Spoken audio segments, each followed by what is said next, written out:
The voice, the best impression I do is Liza Minelli. Yeah? I haven't figured out how to put her in my act. Can you do it? Of course. Oh my God. It's so like if I'm talking to Liza Minelli and I said, Liza, I'm so surprised you came to my comedy podcast today. Well, it was so fun because I was at home. I'll never forget the first thing my mother said to me. She said, Liza, call an ambulance. Oh my God. That's too good. I know all of her stories. I'm obsessed. God. Yeah. When I was a kid, other kids collected stamps or cards. I collected lyrics. Oh, I'm like, what does that even mean? You collected lyrics. Now stop it. Yeah, I'm obsessed with You her. do that. Well, I look just like her, so I don't need any drag. And by the way, we're swap seats today in case anyone's wondering. This is my better side, and I also got Botox today, so Oh. this side of my face looks kind of busted. So Can you talk about what that entails? Botox is a chemical, and it like relaxes your muscles. For the next 3 months, I don't look as tired. Oh my God. That's it. But I get very little bit done. You know, you Should don't want too I much. get it? Because it's like people tell You're me I look straight, tired all the you time. You're fine. You're straight. But- you don't have but to. Not that I hold have on. to because I'm gay, obviously. But there's like I don't know. But you're also married. Yeah. So you don't have the demands of being out on the town. No. You might be out on the town. I never no was judgment, anyways. But when it hits 6 p.m. and I don't have shows, I'm on Fortnite. I don't go out. I don't drink. Fortnite. Are you a Fortnite guy? Every single night, and I build, for those wondering. So, but here's one of the things I envy about you. I watch your crowd work special, which is advice. Sure. Which I do once a year, by the way. People, I think they think I'm a crowd work guy. It's right. It's so funny. Oh, thanks. And you sing, and you're doing material, and you're doing crowd work, and you're telling stories. And I'm like, you're like a classic entertainer, which is what I feel like. Did you set out to do that? Because I love it. I love that you give an experience to the show. It's not just one thing. Sure. I don't know. I think my journey to comedy was just like, what kind of things have I collected in life as I was trying to run away from my sexuality? Oh, I picked up this. It's, I guess, like seeking an identity. And I just kind of had a lot. But I was always drawing as a kid. For those who don't know, I was a professional artist for... Right. You've been a painter, an opera singer, a comedian, just like desperate. Just so things. Desperate. That's how I feel. You're a storyboard artist. Yeah. I did TV commercial. I was storyboarding TV commercials for like Lexus and 7-Up and DSW, all that stuff. When I was like 22. I was really young. And you moved to New York to do that. Yeah, I moved to New York. I had a drawing job with this company that no longer exists, but my friend was the art director and they needed an artist like full time. So I moved to New York and I moved into a tenement apartment. Wow. Remember those apartments with bathtubs in the kitchens and they're illegal? Oh, yeah. 6-floor walk up? That's where I lived. Yeah, I lived in I think one of those over the years. Bathtub in the kitchen. Yeah. And But people were like, it's not like an architectural digest. Like, I really thought this bathtub in the... Like, it's something Gwyneth Paltrow would say on her journey through her $1 billion home. I was like, no, I wash my dishes and ass in the same place. I live like a Polish immigrant from 1940. This is how I live right now. I loved it, by the way.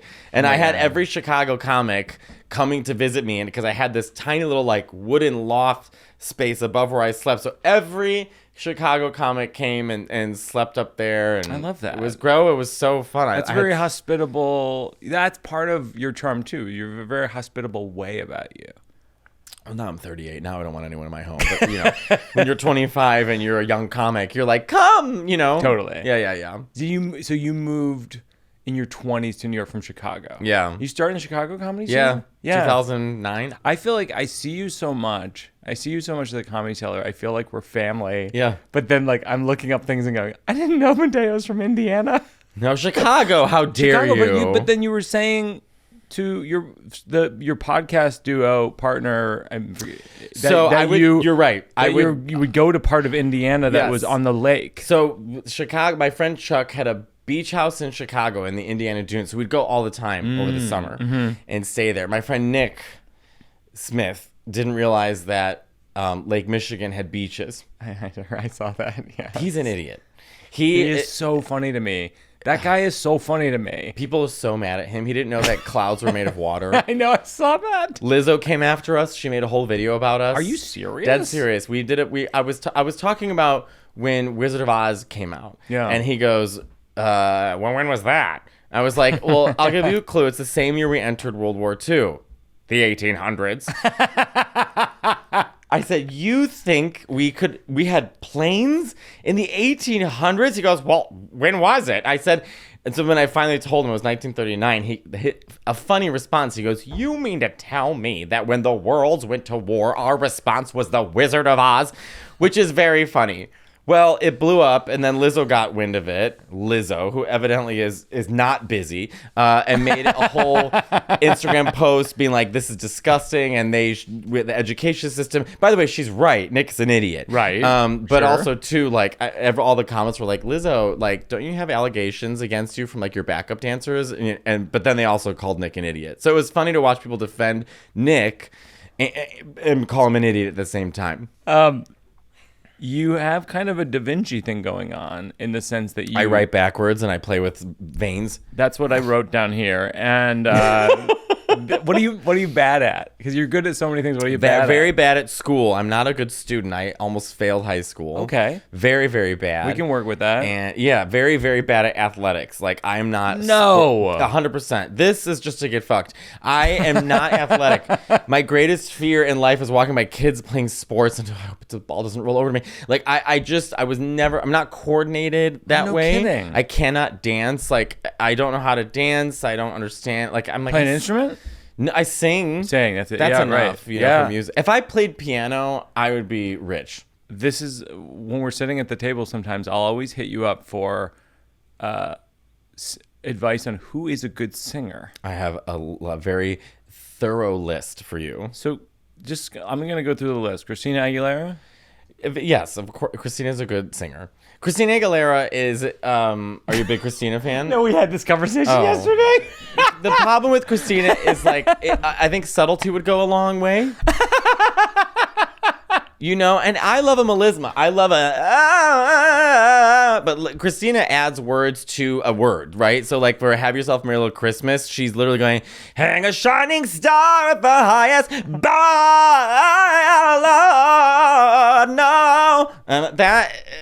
We are losing the meaning of the song, you know? That's exactly right. Yeah, because, and not that everything has to be Judy Garland's version of Have Yourself a Merry Little Christmas, but it's a sad song. Right. Meanwhile, she's,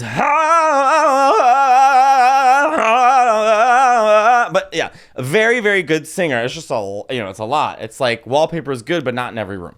Beyonce. A very good singer. Beyonce is like a deity.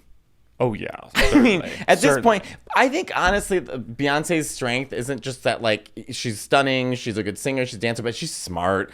She really surrounded herself with very smart people, and Yeah. I think that she works with those people because we know a lot of divas where they have all this talent, but they're not listening to people around them, and Yeah. they start making decisions where I think it can kind of like take away from their artistry in some sense. Ariana Grande. A very good singer.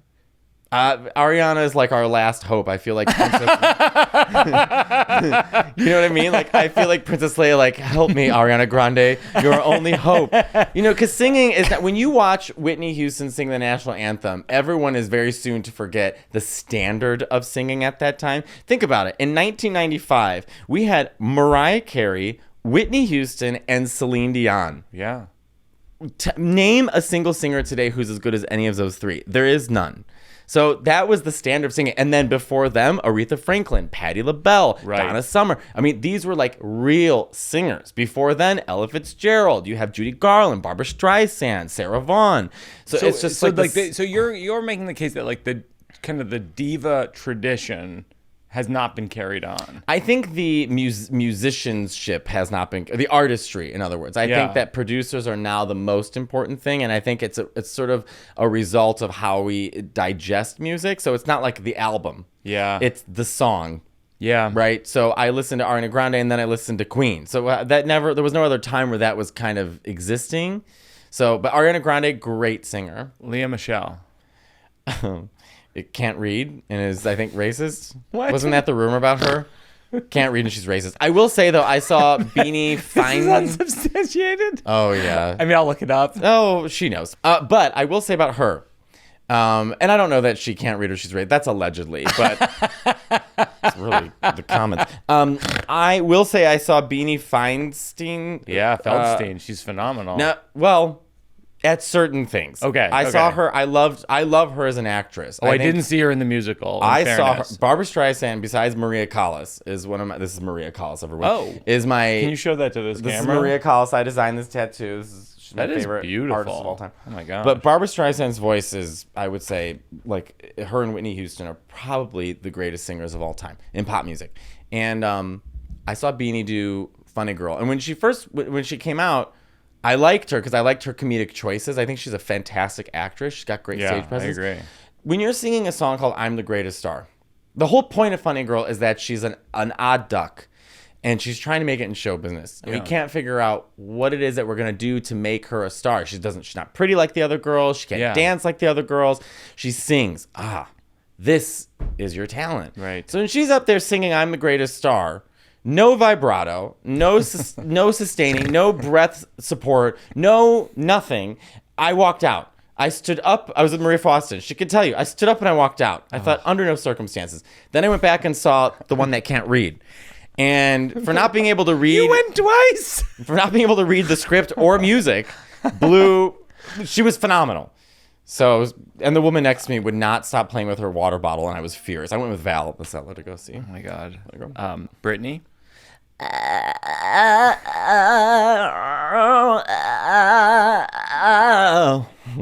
Okay, next one. That's how I feel about Brittany's voice. That's your full. Yeah, that's your full dissertation. Dissertation on Brittany. Cher. The one thing Sonny, you son of a bitch. I have nothing but good things to say about Cher. I think she is phenomenal. I think she's smart. I think she gets it. I think she's funny. I think she can be irreverent. Yeah. I think she's a great singer for the kind of music she sings. I think she's very, very aware. Cher in her own interviews says, "I'm not the biggest Cher fan." That's a great line. I love Cher. How about, and finally, Adele? Good singer. Yeah, I liked Adele. Yeah. I think she's also funny. I saw her in concert, and she sings these sad songs. Everyone's there just to cry, and then the second the song finishes, she's like, "Anyways, I was walking around today, and it was raining, and I thought I was up in London." I'm like, okay, let's just. Well, that was great.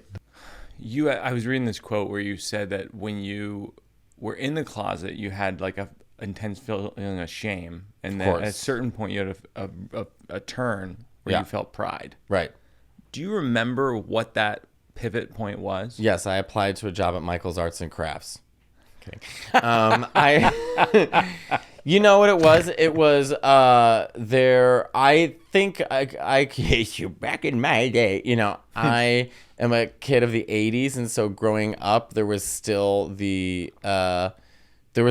everything. The community was still dealing with the shame of being shamed, for everything that they went through in the 80s, the AIDS crisis and the amount of injustice and fuck you, Reagan. And, it just was a lot. And so I think there was this notion from straight people that it's like, oh, if you're gay, this is what happens to you. Right. So then I was like 4, it's 1989. The Reagan thing was based on he was just kind of in denial about the In AIDS denial. crisis. He didn't even, the only time he talked about it, he laughed about it. I mean, Right. what a piece of shit. Yeah. So, and thank you, lesbians. They really came, I'm kidding, not kidding. They really came to a lot of queer and gay men and trans people's aid because people would kick us out of hospitals and stuff.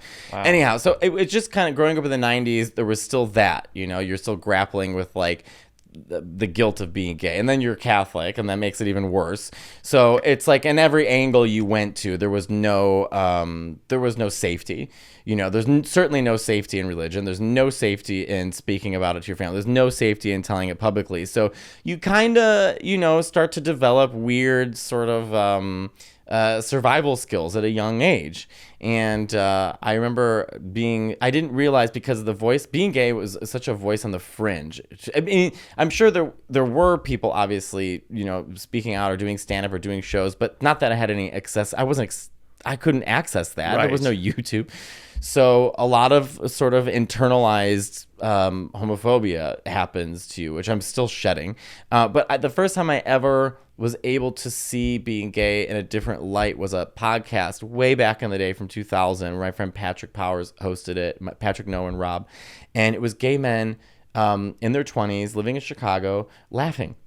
Oh, I got called a drive-by faggot today. And were you wearing a short miniskirt? Were you asking for it? I didn't realize that humor could be applied to your pain. Sure. So that was the start of the connection. I thought, oh, here's like these voices on the fringe. Yeah. And, usually when they talk about gay stories, especially then in the media, it has to be attached to trauma. It must be attached to sadness. The queer voice in a lot of spaces could never be seen as something light, funny. And look, a lot of queer people for so many years survived through humor. Sure. You go to see a drag show. Like, you look at someone like Lady Bunny, who's a phenomenon, and she's on stage and she's ripping jokes here and there, and you think, God, people say gay people are so funny.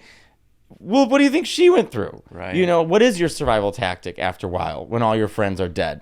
So, I came out of that era as a young person sort of feeling the grief and the sadness for my community and then dealing with straight people. So my first safe space ever was podcasting. It's so interesting because, like, you do a lot of stuff with, like, Schultz and DeStefano, and I bet, like, when I work, like, if I DeStefano on this podcast, my audience, some of them are like, hey, what, that's not, we're not into what he's doing or whatever.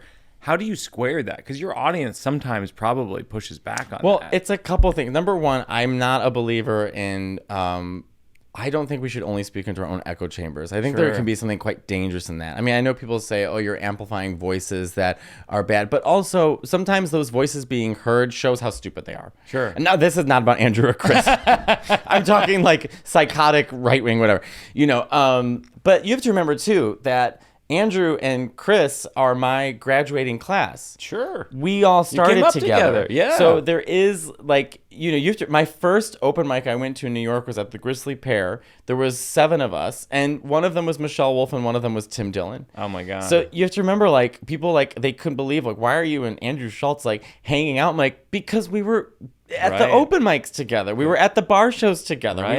We were of the same graduating class. So that's kind of where it comes from. And to Andrew's credit, he changed my life.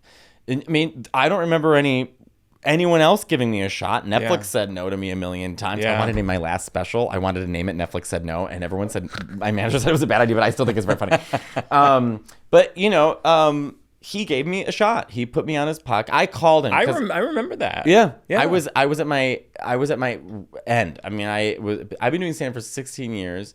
And at this point, this is like 4 years ago, I was doing a Thursday night at the Improv in Miami. Canceled, only sold 20 tickets. Oh, wow. You try and sell your Netflix special. No, not right for us. And my counterparts were really succeeding. I was watching like all these really funny comics, Joel Booster and Colascola and, James Adomian and all these people I admire and love were figuring it out. And I was like, what am I doing wrong? Yeah. So I called Schultz and I said, what do I do? And he said, he talked to me for 2.5 hours. He was walking through the village. I was in Italy like at Schultz the time. a lot. Yeah. Yeah. And he said, take everything and again, I'm a doer. You tell me something to do, I'll do it. Even if it's right under your nose. Yeah. Then I can see it. Take that hour you're going to sell to Netflix and cut it up and caption it and da-da-da. And, everything, he was right. Ended up with, I always bring you up when people talk about the scourge of Instagram and Reels and all this kind of stuff. And I'm always like, one good thing that it's done for comedy is you look at people like Matteo, you look at Jess Curson. There's like a handful of people who always were great comics. Of course. And somehow the algorithm got their comedy to people who really like that comedy. Well, and then they've exploded. Right. You and Jess Curson are people who have exploded. Well, think about Jessica. Who's funnier than Jessica? Nobody. There is no one. I think of her and Yamanika as like the funniest comics I watched. Yamanika's hilarious. And it's so funny how it is just under your nose. Like Jessica, after so many years of doing all these things she's accomplished, right? She just starts putting some stuff online and people are obsessed. Yeah. And it's like, because the audience is never wrong. You know who's wrong? The gatekeepers. Yeah. Those are the people that are wrong. You're absolutely right. So the audience is right. It's interesting though that I think you and I have that in common about comedians like Schultz and DeStefano, I always end up carrying water for these other comedians who say these crazy, crazy things. And I have to say, like, I think these people are funny. I think they make audiences happy. And I think they're decent people. I know some of them pretty well. And I don't know what to say beyond that. I can't speak for every joke that everyone makes. Well, that's impossible. I can't defend even my own mother and everything she said. You know what I mean? Like, that's an impossible request from someone. Yeah. This is called the slow round. Okay. What's the time you lied and got away with it or didn't get away with it? Well, I didn't get away with it, that I'm straight. Lied. I don't lie a lot, and so when I do lie, it's that I get caught. I feel horrible for it. Yeah. You know, I can't think of anything off the top of my head at the moment. When you would say you're straight, to what age was that? Till I was 18. 18. Who was I kidding? I always make the joke that people called me faggot in high school, which they did, but then, and as an adult, I'm like, well, they weren't wrong. You know, they picked up on something, I think. Yeah. Right. I used to lie about certain things when I first was doing podcasts in New York. So I would always like kind of make up very small stuff. They're like, did you speak Italian at home? Yes, I did. No, I didn't. I learned it when I went to Italy to visit family and friends. Like small little lies like that. But then I also, You speak Italian, Spanish. Those I speak. Well, English. My husband was like, you don't speak Spanish. I'm like, then what am I speaking to you in right now? No, it's because you're like doing Italian. I'm like, oh, shut up. So my question is, what language do you have sex in? Well, I speak Italian, English, Spanish. Spanish is, I would say, it's proficient. To a non-speaker, I'm fluent. To a fluent speaker, I'm good. And French and some German. Wow. But, you know, I'm Italian, and my real grandfather is from Mexico. So I have Mexican heritage. I'm a quarter Mexican. Yeah. And so I thought it was important. Like, I don't know much about my Mexican family because there was such drama. Oh. He was married to my grandma. Okay. She's Italian. Okay. They had 5 kids together. So my mom and her brothers and sisters are all half Mexican, half Italian. Yeah. He had another family at the same time. There you go. And named all those kids the same names as my grandma's kids so he didn't confuse them. So let's unpack this. 2 Joaquins. No. 2 Lisas. No. Yes. No. Yeah. And I have pictures of all my family in Mexico. Shock. It's all... Wait. I just want to slow down. Okay. Because sometimes, like, you speak quickly. Yes. But this is very significant. Okay. Your grandfather... Yes. Had 2 different families. Did the families know about one another? No. 2 families didn't know about one another. Named his children the same names? Yes. What the fuck? And I talked about it on a Mexican TV show called Las Noches con Platanito. And the host's response was, "Qué inteligente tu abuelo." So it was an interesting... I mean, that's crazy. Have you put this on a special? I'm talking about it now in my special that I'm filming. Oh, in you got it. October. Just that's getting too it. good. The thing is, like, because I always like to say, I grew up and we weren't allowed to talk about my Mexican family because my grandma, she was so traumatized by that, and then they were living in poverty and all their furniture confiscated, and my mom and her sisters had to be raised by their grandparents, and my grandma, so much trauma. Wait. Why was the furniture confiscated? Well, because my grandma had no money. She's got 5 kids at home, and her husband leaves for 6 months because he's got another family. So she's trying to steal and trying to keep them alive, and then they don't have money to pay for anything. So people come in, take all their stuff, and the screaming and the fight. So it's is that your trauma? Mom? Is yeah, that my your mom's mom? childhood. Yes. Oh my God. So my Sicilian grandfather, my grandma remarried when my mom was 12 to a Sicilian named Nick Pomaro, who is blind. He went blind at 5. Okay. And became a judge. And he adopted my mom and her brothers and sisters, and then they had 2 more. So my mom's one of 7, and he saved our family. And him and I are so close, and we talk almost every day. And I grew up with him. And is he about your mom's age? No, right? He's 87 now. Oh wow. Yeah. My nonna and my nonna are 87 and 88. Wow. And my grandma's really mad at J-Lo. But that's a smaller point. She is. She can't stand her. She can't stand her, and she can't stand me more. I don't know why. Anyway, but he was the big stuff and the little stuff. If I call my grandma now, she knows everything about pop culture. Everything. She's 88. She's obsessed. And my my grandpa's blind. So when I said, well, J-Lo, she's really pretty. Jeanette, you didn't tell me that J-Lo's pretty. I can't stand her. Screaming. They're Italians. But but that's who raised me. So, I mean, I was communal raising. I grew up next to all my cousins. My grandparents, they were with every single day. This is in Chicago. In Chicago, yeah. So my grandparents, I feel very fortunate. Like, they know everything about me. I talk to them the way I talk to you. Right. They are the best grandparents on the face of the planet. Wow. So, also, but my real grandfather was Mexican with another family. I never met him, but I would get my mother and him reconciled. My mom was 30, and that's a lot to reconcile. Well, she said, she was like, I am sick of hiding this, and I'm sick of denying this, and I want to confront him. And she and her brothers and sisters found him, and to his credit, he admitted to everything, absolutely everything. And then they slowly built a kind of relationship until he died. So he would send us birthday cards. So I'd get from Joaquin Maldonado. They called him Jack. Wow. Maldonado, like, he gave me a big league chew. Obviously, he knows nothing about me. I would have preferred a Barbie dress, but but that's an unbelievable life story. I mean, that's a movie. I know. Can you think of a moment in your life that, in hindsight, you realize changed everything about your life? There's a lot. The biggest moment would be getting accepted to the school, the Art Institute of Chicago. Yeah. I had 5 drawings, and it was they called it Portfolio Day or IDO Day. And, it's the #1 art school in the country. And I was so bad at school. Like, I didn't even want to go to college. And my brother and sister didn't go to college. And so it just wasn't like, I don't know. I mean, I didn't think it was meant for me. And so, but I was always, always, always good at drawing. Yeah. I never did art in high school. Yeah. So I had 5. Went to one class at Harper College, which is public college or whatever. Yeah. And the teacher also happened to teach at the Art Institute and pulled me aside day one. I said, what the hell are you doing here? And as terms of drawing, I was a bit of a prodigy. And that I can admit openly. I've seen you draw on the tables, even at the cellar. It's the most natural thing. You just have a natural talent. But I'm so far removed from it now. I can speak about it objectively that I was great. But I was, and he helped me. I did like 5 drawings. Yeah. I waited in all day. Me and my cousins, everything that the family has to come with, and I remember just like a line of teachers and just reject, because only 1,500 kids go to the school. Wow. So rejecting, no. And my family has no money, so we can't even afford it, Right. So I walk up and I put my paper down, and she looked at it.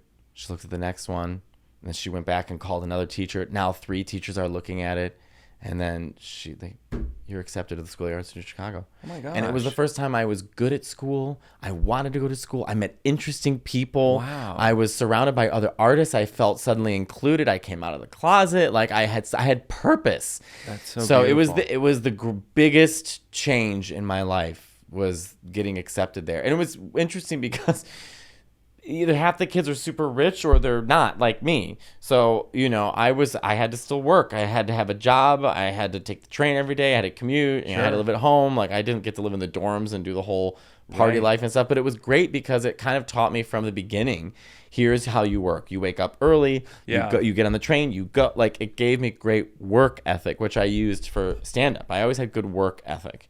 But that school changed my life. It's interesting. You were saying, was it one teacher who basically said you should apply here? His name was Michael, and I can't remember his last name. Sorry, Michael, but he was teaching at Harper, and he literally pulled me aside after one day of drawing class and literally said to me, "What are you doing here?" It's amazing. But no one ever encouraged I've heard it. this idea before, and I think it's very true, which is sometimes it does take one person in your life. Are you Lady Gaga? Yes. Remember, there's 100 people in the room and one person. Oh, she said it one more time. That's she said right. it 1,000 That's times. right. The gays were obsessed. The gays would not let it go. She's so good for memes, and I can't wait for this Joker promotion because she's insufferable on all these oh wait, we didn't talk about Gaga as a singer. she's great. Okay. She's great. Yeah, but she's insufferable. You ever see that clip of her and Salma Hayek? And they're being interviewed about acting. No. And Lady Gaga, you've seen it. Yeah. Lady Gaga's like, and, I said to myself, I wrote a letter to myself, a dissertation. I said, I don't need you anymore. Forget it. And she's going, and Salma Hayek, they just zoom in her face, and she's like, what is this white bitch talking about? So funny. It's so funny. You got to Google it. It's great. But I do think there is something to that idea of like, it sometimes does take one person just being like, oh, actually, you're good at this. You're good at this. And in my comedy career, that was Schultz. Yeah. Just one person to say to you. And to be honest with you, just from an outsider's point of view, like Esty at the Comedy Cellar.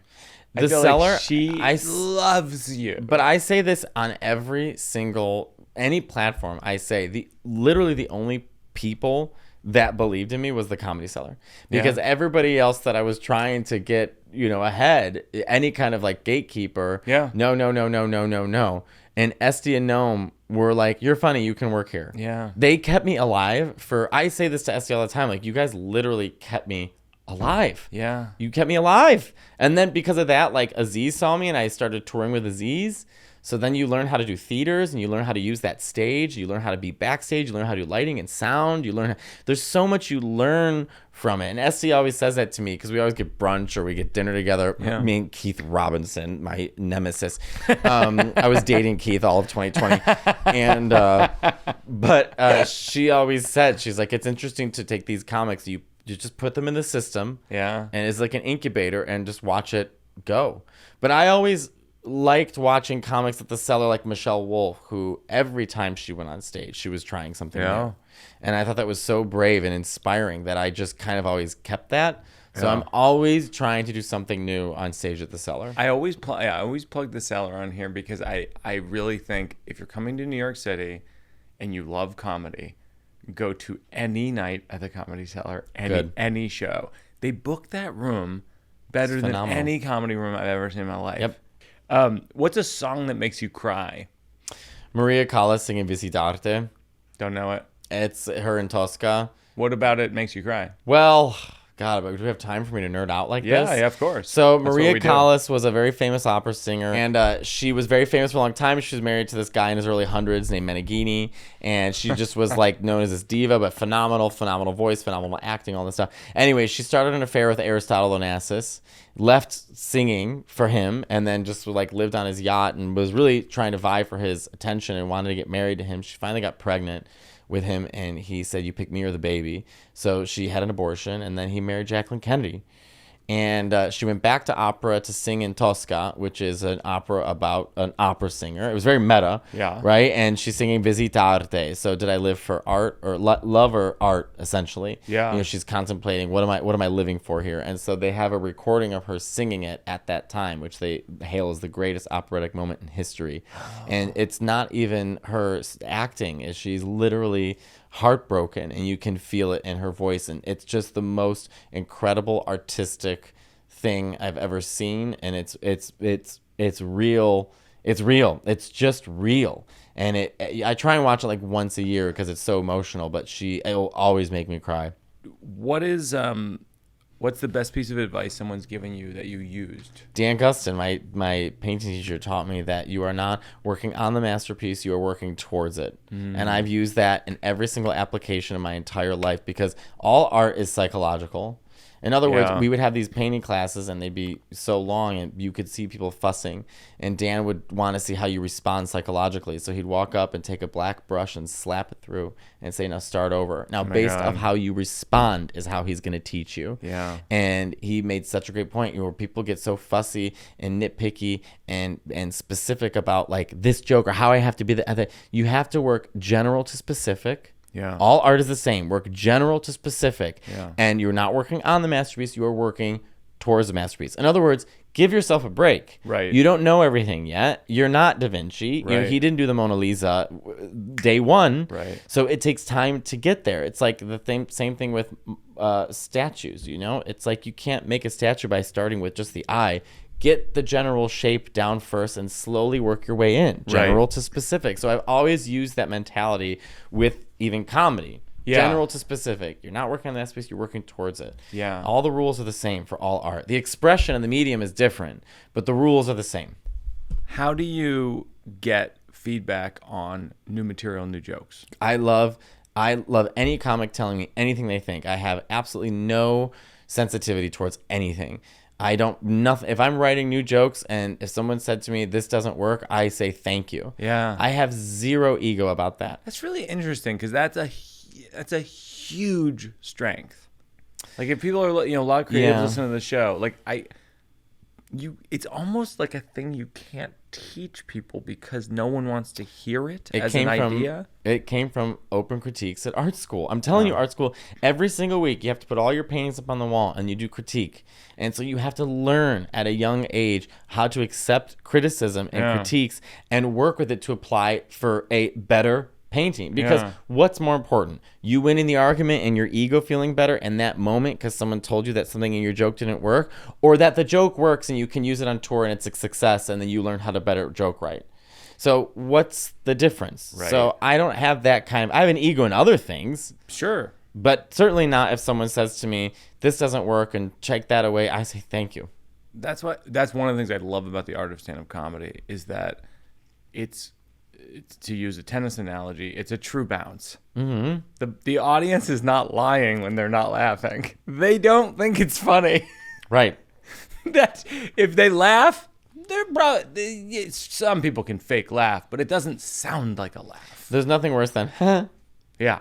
It's like, I gotta go back to the drawing board. Yeah, exactly. You know, it's or that made sense in my head. But sometimes it's just a word you're missing or something in the premise you're missing, and then it clicks. Yeah. Stand-up is strange. It's a strange thing. Yeah, Jake Johansson gave me this piece of advice when I opened for him in the late 90s at the Washington, D.C. Improv when I was a door person, where he goes, he's a great comedian, Jake Johansson, and he goes, we were talking about a specific joke that I had, and I go, I think this is funny, but the audience doesn't think it's funny. And he goes, sometimes the audience, they're not in your head. And so you have to convey the vision you have in your head, and you might not be conveying it with the right words. That's right. And I've found that to be instructive to this day. Yeah, the premise is missing something. Yeah. Yeah. These are good questions. We love it. We love doing the slow round. I'm really enjoying this. Yeah. Yeah. The hope is that with the slow round, we end up, finding something that ends up being a joke. That's the hope. The shirt choice I wore today, I like it. it's a bit much. I don't even understand this. You're saying this is your better side, and that's why we're sitting on these sides. I mean, what's better about it? You both sides of your face look nice. I don't know. This side I feel a little more sharper, and this side is like a hair away from Susan Boyle. So I try and keep on this side. It's my own ego. I have new jokes. I put them over here. And if you have new jokes, you want to premises, you want to talk out. This is the working it out section. Okay. One thing is, I went to Rome. Do you know this? I went to Rome. I met the Pope. Did I tell you this? Yes, you were all those comics that went to meet the Pope. Yeah, so I've been working this out on stage. Why? What was that? So, okay, the Pope Pope Francis decided that he wanted to meet with comedians because he feels like comedians are unite people with laughter, which I agree with, and he thinks what we do is significant and important at this moment because people are so divided. And I thought I was led to believe, it was like a crazy lineup of people. I mean, it was like Whoopi Goldberg and Chris Rock and Stephen Colbert and Jim Gaffigan and all these people. I was led to believe we were going to talk with him. Right. That is not what happened. Of course not. We were spoken to by him. In Italian or Spanish? In Italian. Yeah. About comedy. And actually, I'll read you. This is a little thing. Which I said last night on stage at the Cellar. I go, which is a great example of power corrupting. That you're like the best priest, and then you think you should lecture comedians about comedy. It's like me showing up at NASA. Like, let me tell you a few things about rockets. Well, there's also something about, like, I can't think of any institution that's been less funny. No, I know. Do you know what I mean? And Certainly, I don't know if that's their PR team being like, we got to get ahead of it. You know what I mean? It's like, it's a little, it's 2,000 years late. No, I know. Yeah. I mean, my joke about this Pope Francis is I go, he's really good compared to the other popes. You know what I mean? Right. Like, but it's got to be compared to the other popes. Like, if you met him at a party, you'd be like, this fucking guy. Like, you know yeah. Did he say frogettine? Remember he said faggot like the month earlier? No, that was the whole Every kid was thing. laughing hysterically. That was such a strange thing because I think gave all of us pause who were going on this trip. We're like, this is crazy. And we don't care. He's in a dress. I mean, if anyone's gonna say it, you know what I mean? And gays don't take Catholics seriously either. You know what I mean? It's like, it's enough, Yeah. Remember when you were a kid and like your dad was like really scary, and then you like reach 13 or 14, you're like, oh, you have no power here, be gone. It's a little like that with Catholicism. Oh, that's interesting. Yeah. Also, half the priests are gay. Right. You know what I mean? It's like, we don't allow gays here. I'm like, you're in a dress. Also, I don't know. They have to, I think the struggle with the Catholic Church right now is that institutionally, like it's like working with a rotary phone and everyone else is on an iPhone, you know? I think you're right. And they're like, well, we have a speaker attached to it. Like, this is not, do you know what I mean? Like, you gotta step your pussy up just a bit. There's small changes if they made, I think it would feel a little more open, because the problem is like, especially with something like the Catholic Church, like even them shifting over to like English, in the 1960s. Oh, trust me. My mom grew up on pre-Vatican II Latin Mass. Right. Wasn't even in English. Right. Because that's how you keep a large group of people confused and afraid. If they don't know what you're saying, then sure. That's great. So, yeah. Straight to stage. I'm stealing all of this. Take it. I don't give a shit. This is like... No, you're hitting the nail on the head, because it's like, even my mom, who went to Latin Mass, super Catholic from Buffalo, New York, I go, Mom, what do you think I should say to the Pope if I'm able to talk to him? She goes, can we have women priests? Come on. And it's like, they're not even close to that. Close. It's not even on the list of... And then even when you talk to people who are in the universe, they go, a lot of the Catholic, churches around the world, they actually want a pope who's more conservative. Yeah, I think what happens is because they were so in power for so long, and so I think when you start to lose that sense of power, I think instead of updating, I think that some people either update and move to the modern day, or you kind of revert. Right. And I think a lot of people tend to revert, because they sort of like, well, this is what we have to, it's almost like when Lutheranism came around, what did the Catholics do? They made all these, paintings about how you're going to hell unless you're Catholic. Right. And so it was like, they didn't try and update to compete with Lutheranism. They were like, they instilled more fear. Right. All those El Greco paintings, all this propaganda from the Catholic Church. So like the shift in tone with Catholicism was less storytelling and was more like punishment.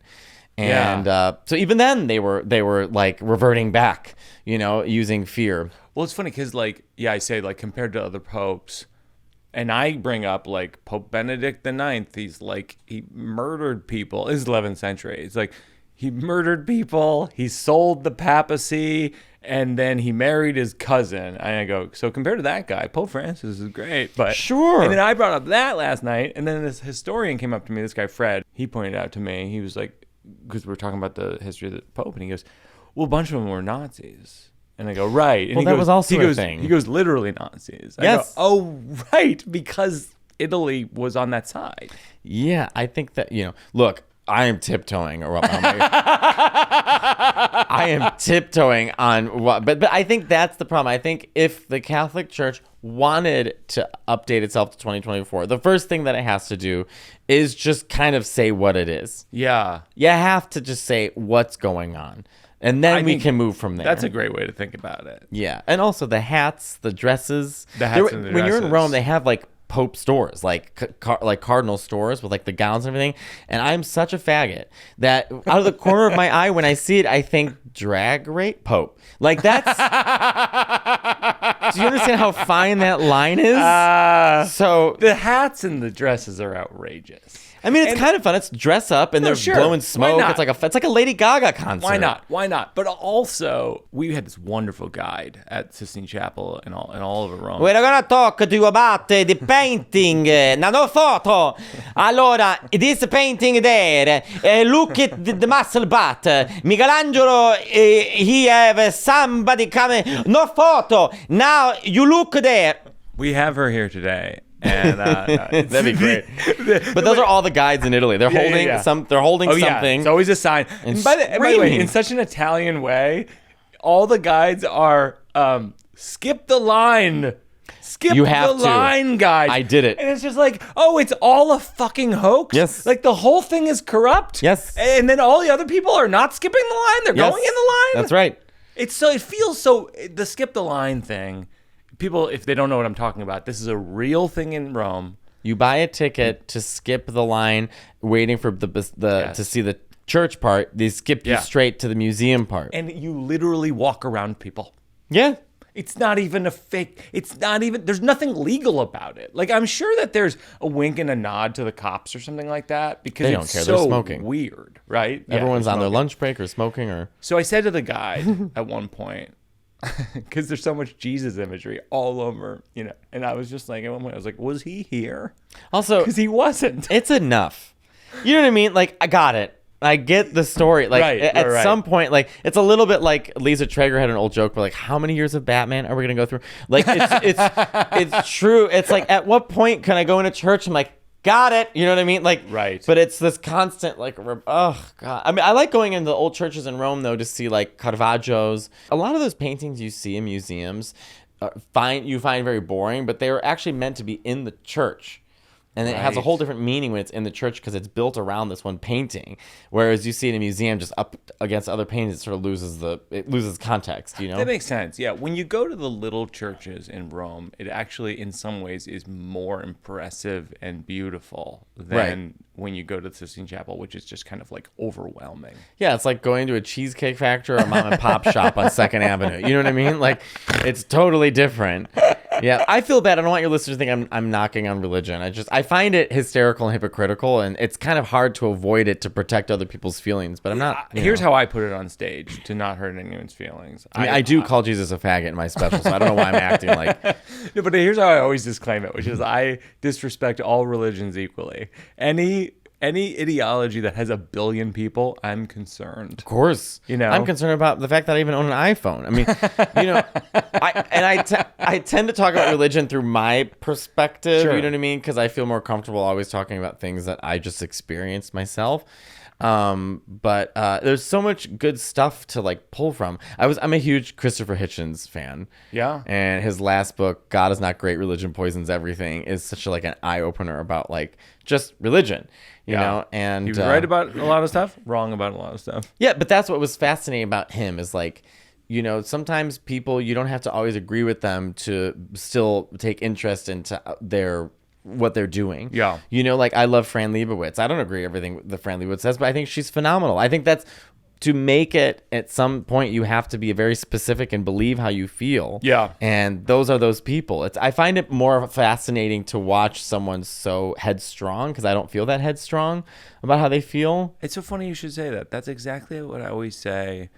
We were talking about different comedians who are provocative in different ways. I always feel like what I'm offended by in comedy is when I don't believe the person. Agree. I hate when comics use two different voices. Yeah. They talk one way on stage, they get off stage, they're different. Yeah. I thought, what's that about? I find that to be disturbing. I like,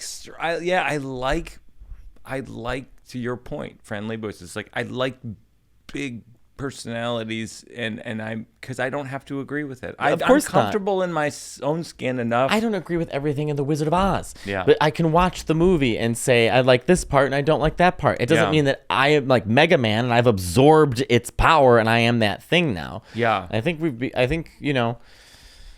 it's a very fine line of things, supporting things and them having actual bad messaging and watching things just out of curiosity. I think the whole world's not so black and white. Yeah. It's a very gray world. But the Olive Garden is bad. Yeah, the Olive Garden is. It's they horrible. haven't done anything about it over the years. No. Because we've been making fun of it for a long time. Yeah, One of friend- my first jokes was I'm not real Italian, I'm Olive Garden Italian. And that was like 2002. Have you ever watched the old Olive Garden commercials?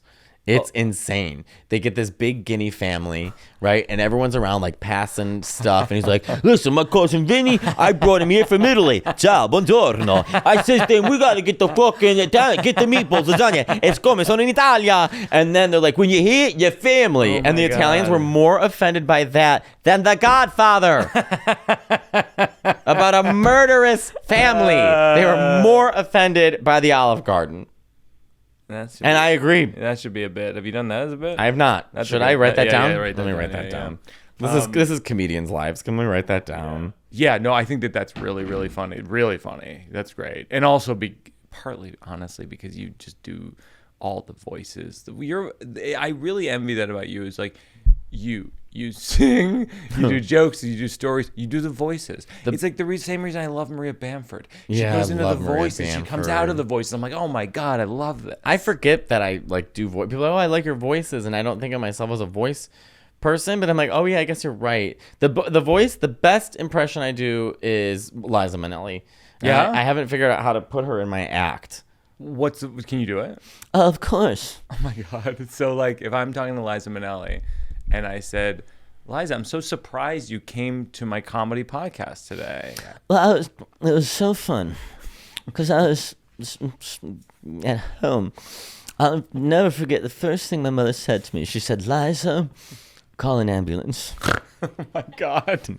That's too good. I know all of her stories. I'm obsessed. God. Yeah. When I was a kid, the other kids collected stamps or cards. I collected lyrics. Oh, I'm like, what does that even mean? You collected lyrics. Now stop it. Yeah, I'm obsessed with her. You do that. Well, I look just like her, so I don't need any drag. So you're saying you're trying to figure out just how to do that as a bit. Yeah, because it's like it's its own thing. I used to do this jazz show with Henry Kapersky, who's a great musician, and we did it years at Joe's Pub, and that was more appropriate because before I would sing like a Liza Minnelli song, I would do all my impressions of her on the Home Shopping Network and stuff like that. But in actual stand-up, like to like really dig into an impression like that feels stunted. I guess my question would be, can you sing like her also? Yeah. Like, because I would say like you could open with it, you could close with it, like the same way in your advice special you close with Ave Maria. It's like you can the mic went down. It's so funny. You can pivot into a song and then do the bits interstitially in it. Because I feel like it feels more one-man show though. Really? I don't know. I feel like people love that about your stuff, is that it has a lot of surprises. You might be right. Things go where they go. Yeah. And also, I guess it's one of those things too where it's like like you're right. Like I'll just have to fit. I might not be there yet, but you are right. I should put it in. You got to put it on stage and just like we were saying earlier, see what the audience likes about it and lean towards that, because I mean, it's so funny. And it's also like, what do you love? And it's like, if you love Liza Minnelli, like, I know, like that's what people want to see. I guess my fear is if I open with it in my head, you know what I'll be thinking the whole time? Yeah. Do they even know who Liza Minnelli is? They know. Do I look crazy right now? But you're right. I should try that. I should honestly at the cellar just sort of, 100%. I should just work it out. Tonight. Yeah. Can you imagine me going, Hi. I wear a fruit roll-up on the red carpet. Yeah, I should try it. Because the thing with Liza too, like I think, you know what, it's hard for me to, like, even talking about my family is, I find quite difficult because it's so close to me. Sure. So, and it's like, I just openly admit it. I'm like, I'm just not there yet. You know, like I'll get there. For sure. Not there yet. I don't want to push it. But yeah, I'll try it out. I'm going to try it. I'm going to see if it works. I'm excited. I'm really excited. Next time I see it at the cellar, I'm going to be bedazzled and in a wheelchair. I'm full meta. I'm like Danielle Day-Lewis or whatever. I'm just like Liza Minnelli. So the final thing we do is working it out for a cause. If there's an organization you like to donate to, we will donate and then link to them in the show notes and encourage people to donate as well. There's a bunch. Howard Brown Center in Chicago is really good for young queer youth in Chicago, and also like just like education and Howard Brown Center. So we'll link to them in the show notes and contribute. And Matteo, this has been pure joy. All people listening, see Matteo in your city. Oh yes, I'm on tour. The Can't Stop Talking tour. Just go to MatteoLaneComedy.com. You will be so happy you went to see Matteo. It was so funny. I've seen you so many times at the cellar, and the audiences go nuts, and I go nuts, and it's been a joy to have you today. Oh, thank you. Oh God.